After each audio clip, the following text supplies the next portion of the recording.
Hi, folks. This is Don Meisner with the North Country Fishing Report. I thought maybe this week would be a good time to just look at some of the facts that I think it's important to know about fish behavior.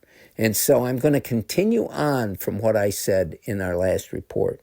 One of the things that I found fascinating in watching this show that Bill Dance did on TV, where he devoted the whole show to coming up with interesting things that we might not be aware of how bass in particular, how they live and survive and what makes them do that. And so one of the things that he talked about was the temperature of water. That in a lot of biological papers and studies that have been done by groups of people that have far more knowledge and far more inclination about this than I would ever have, is that the most contributing factor to the behavior and the life of a bass is water temperature. And I think that's really not surprising, but I think it's important to realize that, because what it tells us is that bass and other fish, their primary activity is going to be directed by the temperature of the water. And if they have a choice, if there are different ranges of water temperature in a body of water, they're going to seek out that temperature that is most comfortable, that allows them to survive in the best way, if in fact they can do it. Now that water temperature has to have those things that allow it to survive. Number one, it's got to have oxygen. Number two, it's got to have food. Those are the things that it will need if it's going to continue living. But here is something that's really, I think, amazing, is that in cold water, well, it isn't amazing. They're cold-blooded beings. But in cold water, in 40-degree water, they can survive, they being bass, can survive on 1/10 of the food intake that they need in 80-degree water. So what that tells us is that as the water temperature goes up, the fish are going to be far more active. Number one, their metabolic rate is increased. They can move easier. Everything is easier, but also they're consuming the calories at a much greater rate. And so as the water temperature goes up, they're going to be eating more often. They're going to be eating more. And that's really what we want. We want them to be in that state because we have a much better chance of catching them. But imagine 1/10 of at 40 degrees water, they only consume 1/10 of what they would in 80-degree water. So water temperature is critical. It's critical. The other thing that we might not be aware of is that bass cannot swim at fast speeds for very long.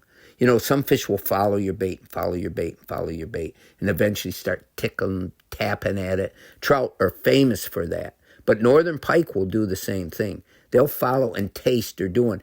Bass aren't nearly as likely to do that because they can't sustain a fast speed of swimming like other fish can. Now, we're talking about a long period of time, but that's kind of interesting because what that tells us when we're fishing them is a lure fish too quickly, they might not take the time and the effort to chase it.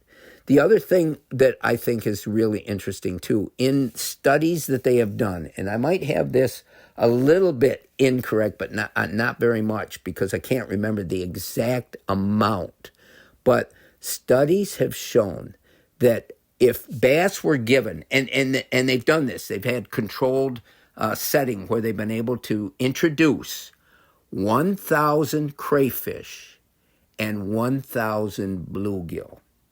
And we always heard that bass's favorite food is bluegill. But when they did this, they found that bass preferred crayfish 24-1 over bluegill. And here's the other really interesting thing that I wanted to be part of this report because I think it tells us a lot about our own fishery in the St. Lawrence River.